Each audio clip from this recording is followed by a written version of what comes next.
when we start to really analyze ourselves and break ourselves open and unpack and see where we can fit into more than just one community, that's where true happiness really can be found. Because if you stay in one community where everyone is the same, who thinks the same and who dresses the same and who has the same kinds of political beliefs and the same kinds of struggles, then you are actually limiting yourself.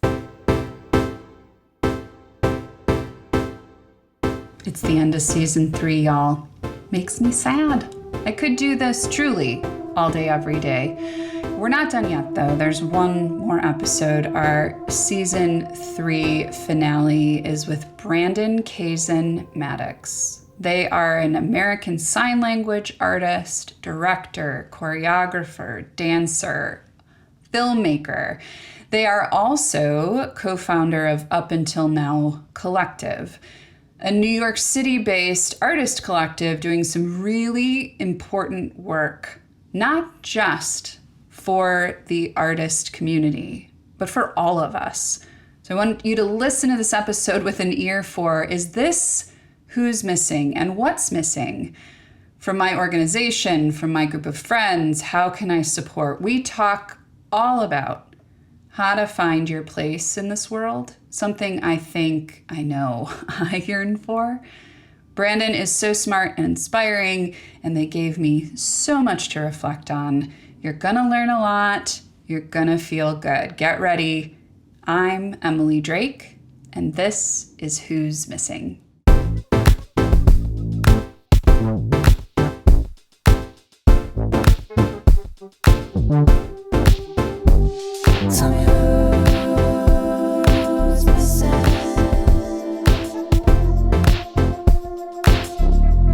Hi, friend.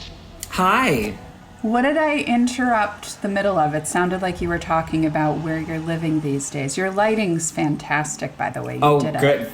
Thank you. This is all natural sunlight. So I'm like, let me just set up in the living room and, as you see, expose brick and plants. So Check and check. I'm so happy to be laying eyes on you. You are, someone for people who are out there like, I couldn't possibly reach out to this person. I don't know them. I've never met them. Like, what would they have time for me for? I reached out to you because I saw you on TikTok. I love that. Do people reach out to you a lot? Yeah, people do reach out to me often. I think my career, what I've done in my interpreting world and the performance world, it's been on many different platforms. So it's always nice now for people to reach out, and however they've seen me, there we are. How have you managed the evolution of your identity in the public eye? What's that been like to have people? Yeah, tell us, because I think, what someone told me the other day? They're like, you're so brave for starting a podcast. And I was like, no. And they meant it from the place of putting yourself out there, being brave. So can you tell us a little bit about what that's been like for you? Yeah, I feel really lucky to have my partner, Kevin. Kevin is his name sign. He has a 25-year career of working in the opera world, film, television, and really interfacing with stars, huge, high-level stars. And he used to be Courtney Love's kind of personal assistant on some work that they were doing. And he, at the beginning of our relationship, was like, you are amazing. Are you ready to be famous? Like, are you ready? Because it has a lot of caveats. It has a lot of things that you're going to have to accept and kind of work in to yourself and adjust yourself for your new life. So are you ready? And I was like, yeah, I'm ready. And it has been a journey. And I mean, I was not as ready as I am now. Yeah. Yeah. And there's, we talk a lot on this podcast about the risks and rewards of trusting yourself. And I find the more people I talk to, there is risk, but there's really more reward than anything. How have you found that to be true? Yeah, definitely. I mean, I think with all good, you have to accept bad or negative or not as great. There's always a balance. It's never going to be 100% perfect all the time. And I think the risk for me has to do with just being honest and vulnerable. Because I think number one, that's where I live my life. I'm transparent and honest, sometimes to like a fault. But I would prefer to have faults in the honesty realm of being too transparent than being anything else. So Right. I think that's kind of, for me, the risk is like just that real vulnerability. But the reward is kind of the same. It's like when I get to show that vulnerability, then it inspires other people to be more honest, be more analytical within themselves, and to put themselves forward in a way that maybe they didn't think about before they saw me do it. Yeah. I'd be remiss if I didn't mention the obvious for folks who are watching this episode. And for folks who are listening, our friend Brandon is signing using American Sign Language, which, by the way, because of you, I learned that there's nuances in American Sign Language depending on racial and cultural background, depending on gender identity, depending on sexual orientation.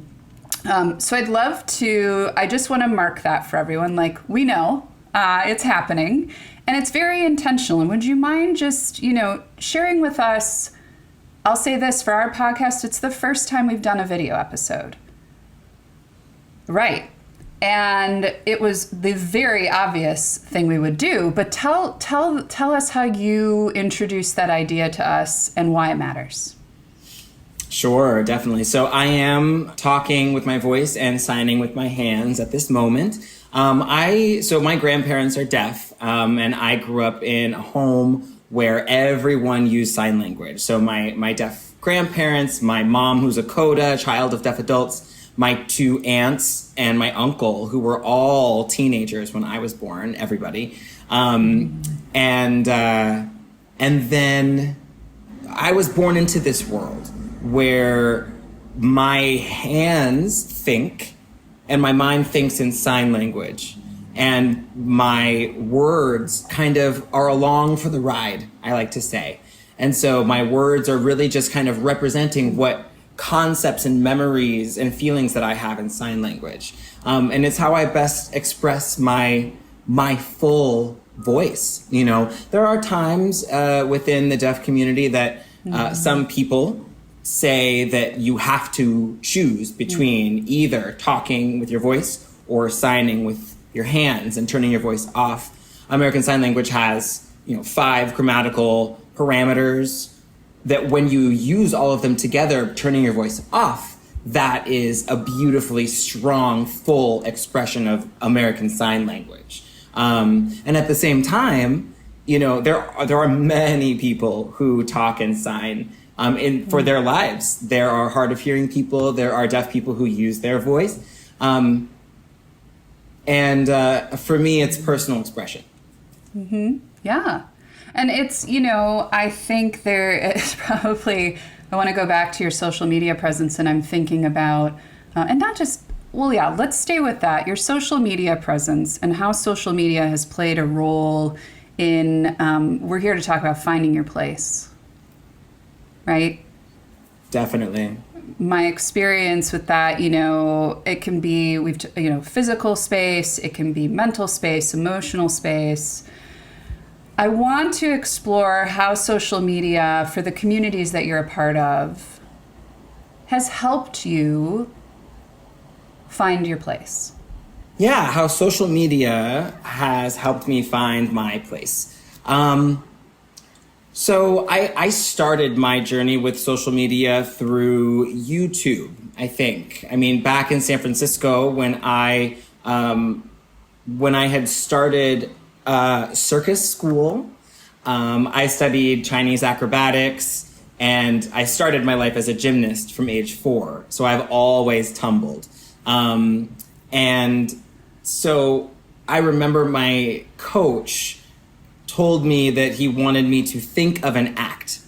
And I was like, okay, well, I got to think about all the different things that I love to do. I love to sign, to dance, to tumble, and I love music. So why don't I put them together and make an act? And so, the first thing that I did was I Won't Give Up by Jason Mraz. And we love that song. We love Jason Mraz so much. I've always been a fan. And so I did that. I took all of those things and signed this song and filmed myself and projected my signing interpretation behind me, and then wore the same clothes and did the performance live. And the deaf community hadn't seen that exact thing before, especially with tumbling and signing and dancing. And so that was the thing that and I put that on YouTube, and then I started making more videos of sign language and dance and tumbling on my own, self-producing. And then we had Facebook also, and Facebook groups. And so during the kind of growth of social media, I found different Facebook groups with deaf community members and, queer community members. And before BIPOC was a thing, Black queer groups and trans groups, and just those affinity, those interest groups that we so fell into in Facebook world. But then, Instagram happened, and this has been what a development of social media, right? And I would say that in 2021, 2022, I had to get a social media manager. Because social media was becoming something that if you want people to understand what you do in your world, that you have to really get it out there. But I will say that was not my favorite time period. I did not enjoy being a content creator for social media. That's not why I make my art. So it is a tool, social media, but it can be something that there's a rabbit hole that you can go deep down. And at this time, I've really kind of stepped away from it. But it has helped people find me and me stay current in what's happening in the world. Yeah. Well, I think about, you've just gone through a move with Kevin. You have found yourself in a beautiful new dwelling that will over time become more and more of your own. And I'm very excited for you. I'm thinking about, you grew up in Vancouver, Washington, you live in New York City. Finding your place as you go through life has different flavors, right? For me, I feel like the first 20 years of my life were somewhat about conforming to place. It was like, oh, this is what the places are, these following things, and you fit in, right? Like and then in the in my 30s and 40s, it was like, that's true, and this doesn't work for me. So now I'm going to find something else, sort of stepping out. So I'm thinking for young people or people in general listening in a community, I think of New York City, I think of Chicago, but finding your place ain't so hard sometimes, right? Like there's a lot of options. So how do you, what would you say to someone who maybe doesn't have it when they walk out their front door? Is it a myth that it's easier in these places? Does social media facilitate it? What do you make of that? I think that nothing can compare to real life, interpersonal relationship building and interaction. Yeah. I think the internet and social media are tools that can help us find our communities, plural.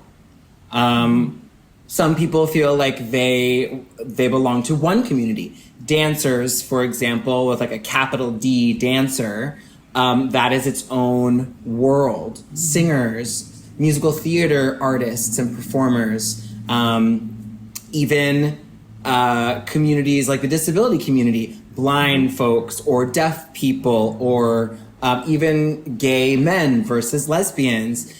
Yes, these are all communities, but I think when we start to really analyze ourselves and break ourselves open and unpack and see where we can fit into more than just one community, that's where true happiness really can be found. Because if you stay in one community where everyone is the same, who thinks the same and who dresses the same and who has the same kinds of political beliefs and the same kinds of struggles, then you are actually limiting yourself to just the same kinds of ideas and concepts.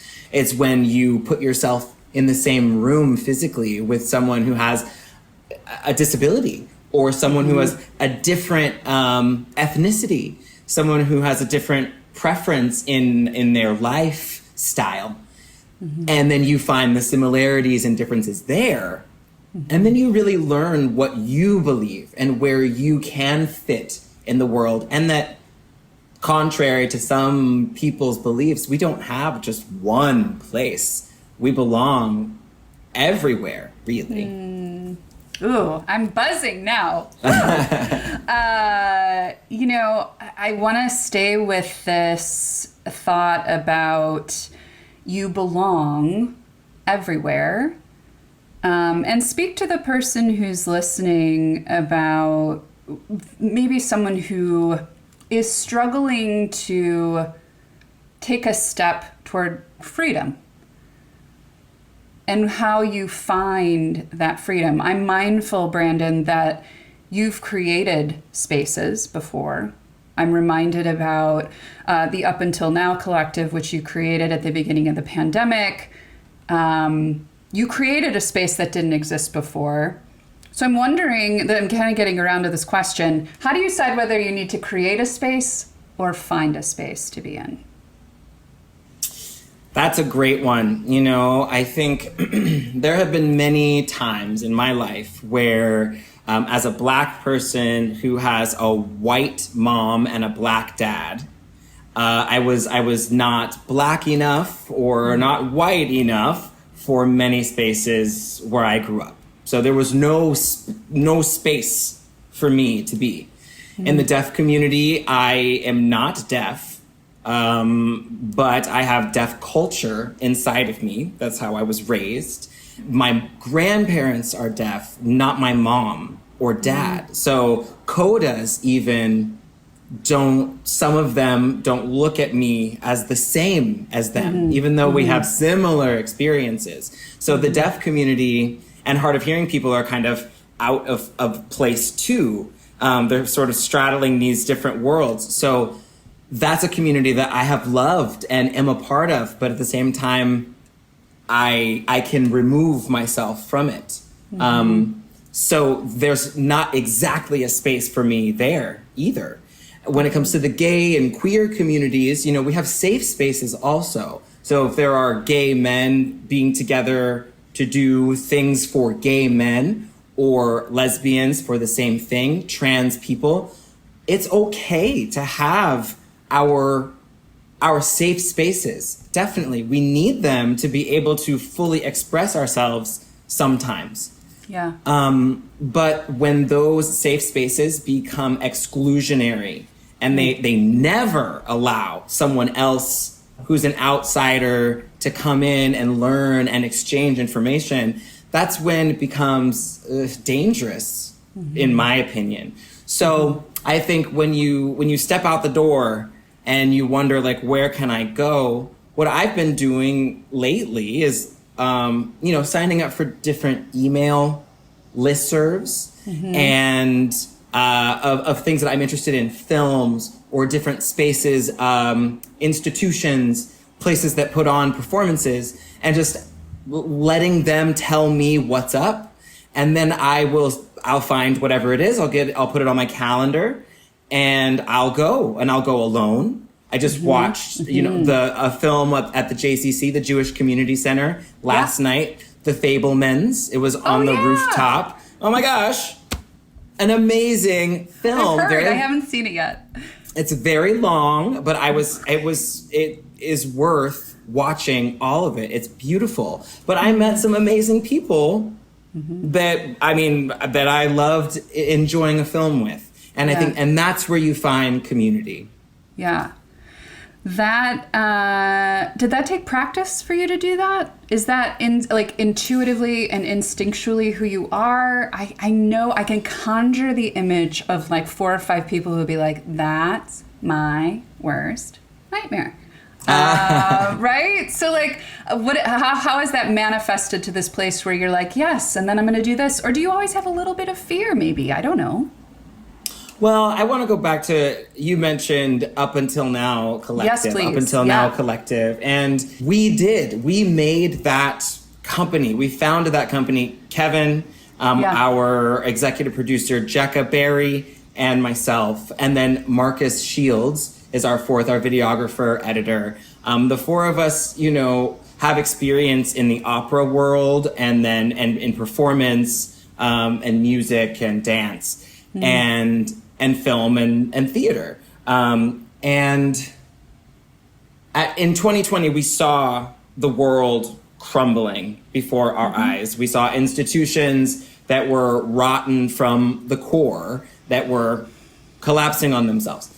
And instead of thinking about changing the institution that is already on its way down, we thought, what better thing to do than to build something new whose core values are what we really stand for, And I think that's natural within the 4 of us, is recognizing what needs to change, recognizing what doesn't work for ourselves and for our friends and for our families and for our community, for our world in a macro and a micro level.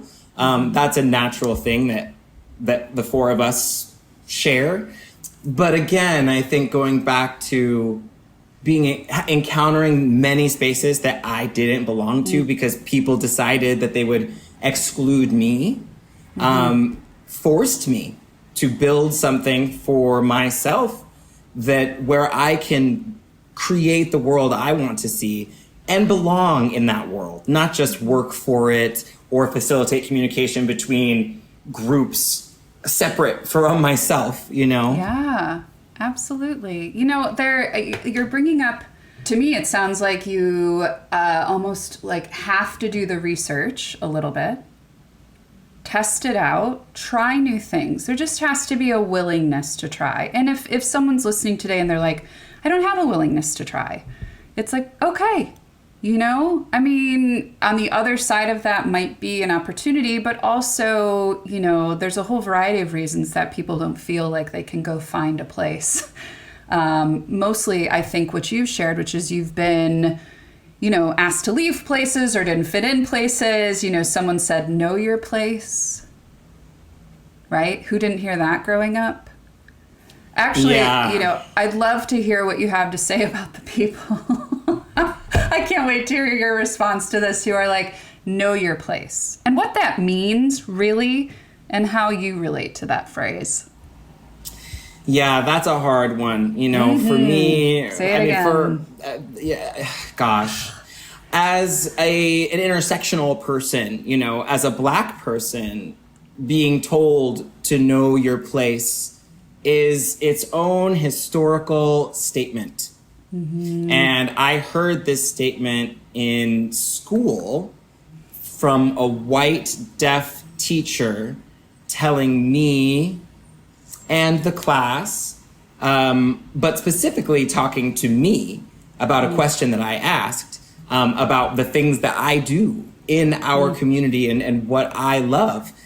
And that teacher told me that I would need to know my place in the deaf community. And that was hard because for me, for someone else to tell you to know your place means that they have already predetermined where you belong and what you're here for. And that is not what life is, period. Not for me, and I want more people to know that that's not how life goes.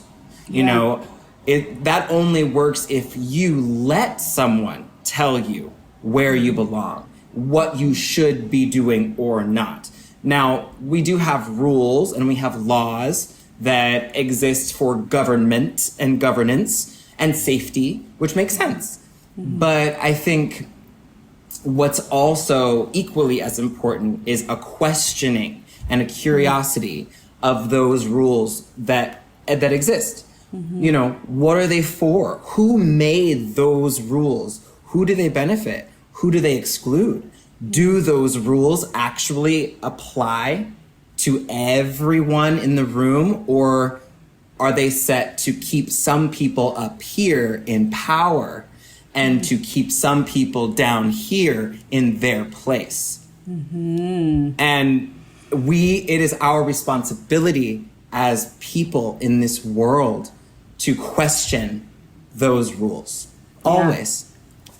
I think I was watching your hands in particular, just I've been watching your hands, but, you know, maybe not tracking, but certainly absorbing the movement and absorbing the emphasis. Like there's definitely, if you're not deaf, you don't watch sign language. It's just not something that so I'm appreciating being witness to it. And is this curiosity? How did you do it? Curiosity. Yeah, curiosity. Curious, Actually like touching your throat a little bit. And it wiggles. When you did that, it registered, like I felt my heart get warm. Just like just the gesture of it in and of itself. So thank you for that. There's emotions coming up for me. This week's spotlight is on Up Until Now Collective. Up Until Now is a New York City-based artist collective that is committed to inclusive, accessible, and equitable working environments.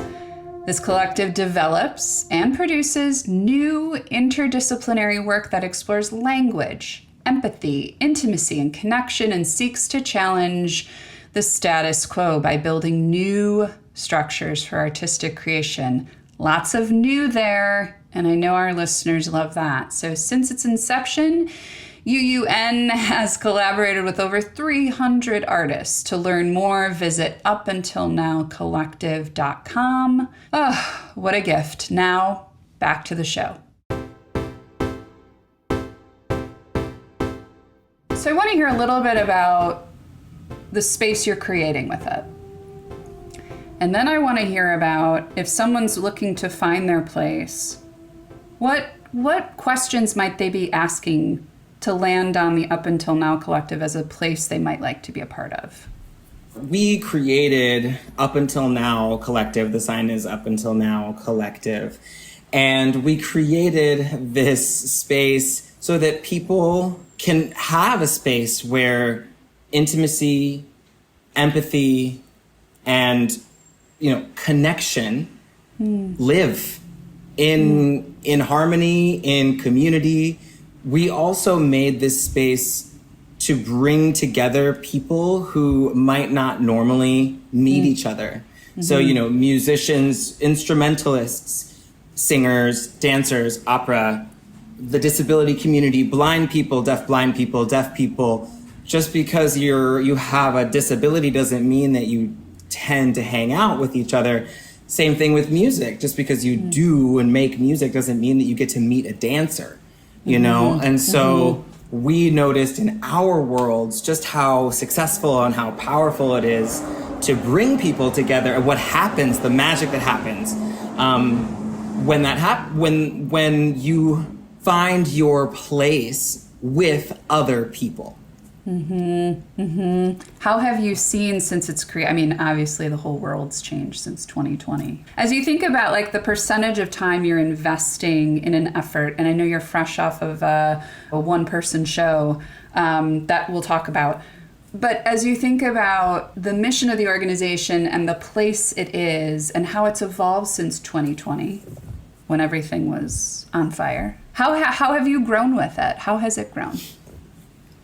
Yeah, our keystone, the space that all of the bridges kind of connect is Kevin.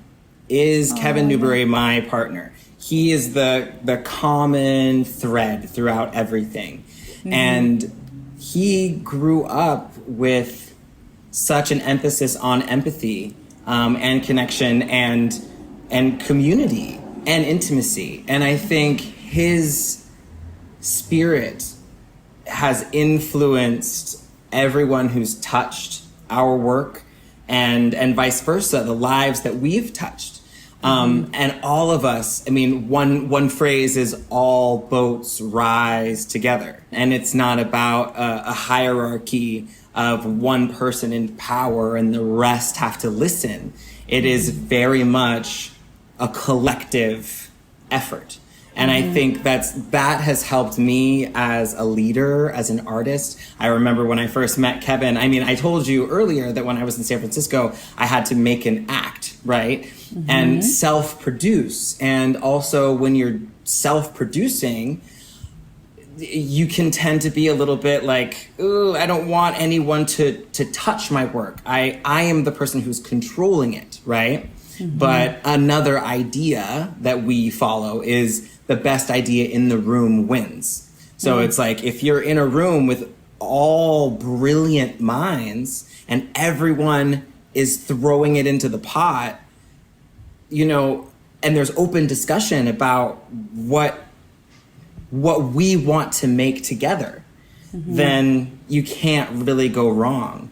And you have a lot of fun in the process. And then we also remember and realize that when we make art, it's not just about the end product, but so largely about the process of getting from point A to Z and experiencing all of the gamut, you know, and having fun and having joy while you're doing God it. God forbid, you know? Right? I mean, like, I hope a lot of my clients are in, you know, the Fortune 500 space. And so when you talk about enjoying the process, and, you know, I was just on a Zoom this morning with a client, $6 billion client, right? And that's great.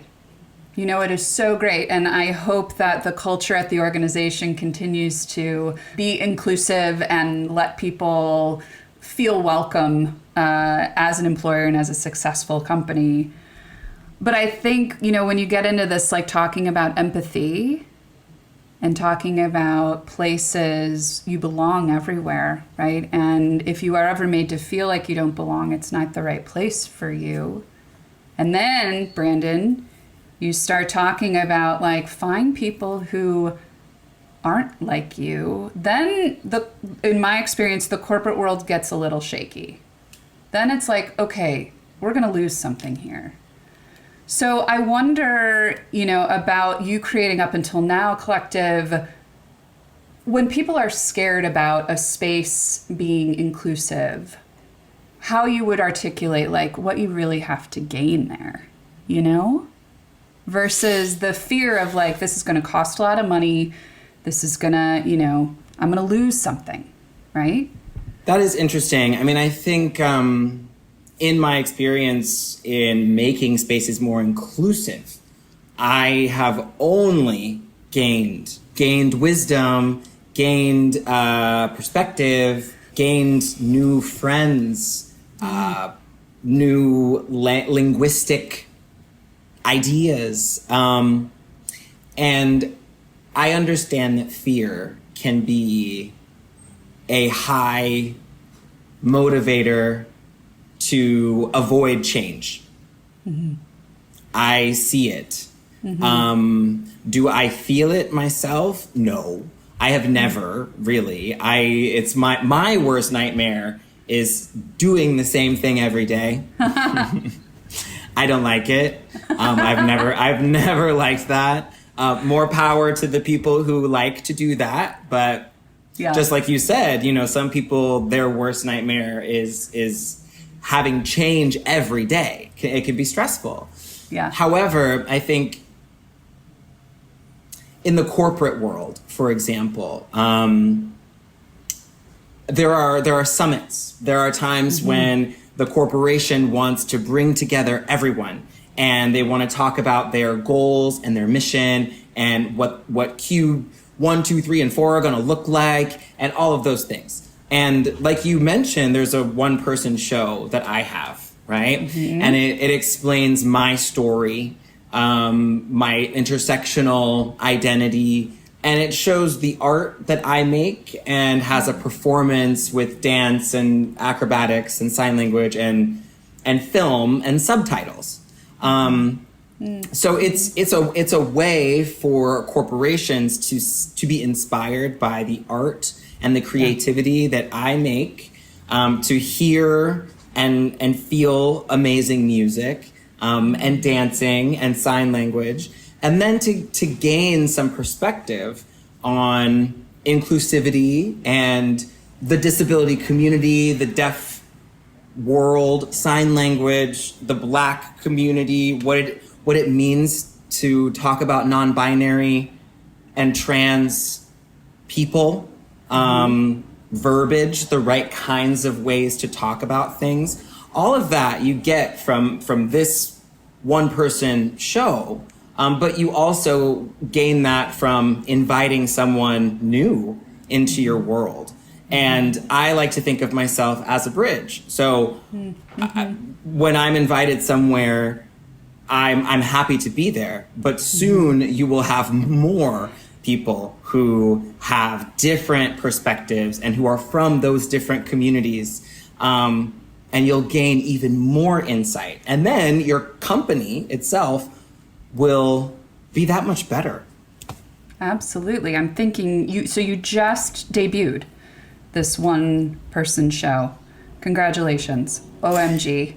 What a birth. Thank you. It was the birth. I know it all happened at the same time, but this one-person show too, I debuted it at NYU at my alma mater. Yeah. So it was for the new freshmen who are wide-eyed and bushy-tailed to dive into school and who are so proud of their accomplishment of getting into NYU, right? Yeah, and then they get to see what, as an alumnus, what they could become in the future. And it's very exciting. And it was such an honor. There's also the aspect of aerial hoop. So that's one thing that I wanted to do for this performance at Skirball for these youth. But the theater itself couldn't handle the rigging and all of that. But in the one-person show, there's this aspect of circus. And there's such joy in that, and artistic creativity. And there's a costume that, you eventually see as I bring different parts of myself off.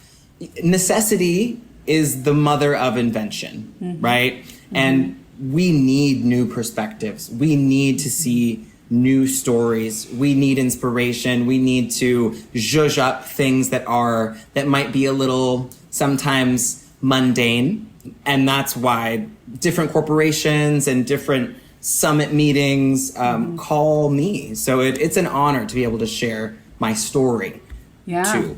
Yeah, the reception at NYU and the debut, how do you feel a few days after it? I mean, I know you want to do it again. You will do it again. You'll do it hundreds of times if you want to.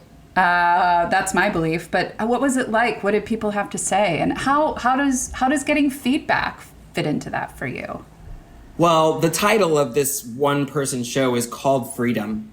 And that is how it made me feel.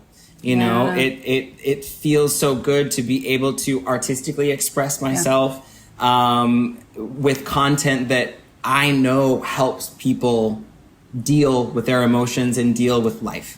The feedback was really special. Actually, it was so beautiful. There was one student who, after the show, came up to the stage that I was on and from afar started signing to me and said, "I'm a Goda. My grandparents are deaf. Thank you so much for doing this." And I was like, oh my goodness, that is so special. Like this Goda who got into NYU. Like, I mean, as far as I'm aware, I was the first and only. So I'm like, yes, please, let's exchange information, you know? So, yeah. And my teachers, you know, my former teachers got to see and even gave me feedback, and that was really wonderful. And I feel really empowered.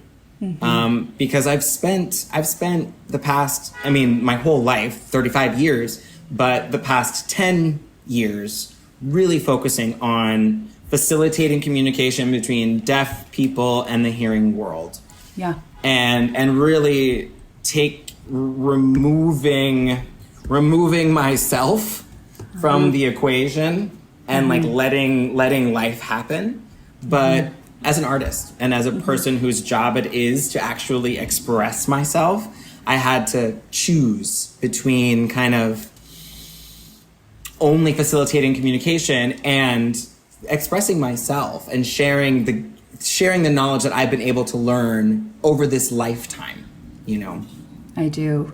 My experience with that restraint, right? So like it's now at the stage in my life, I am expressing myself and being myself. And if you don't like it, then you move on, right? And it's not, there's no, you know, middle finger thrown up. It just is what it is. It's okay. We don't have to be cruel about it.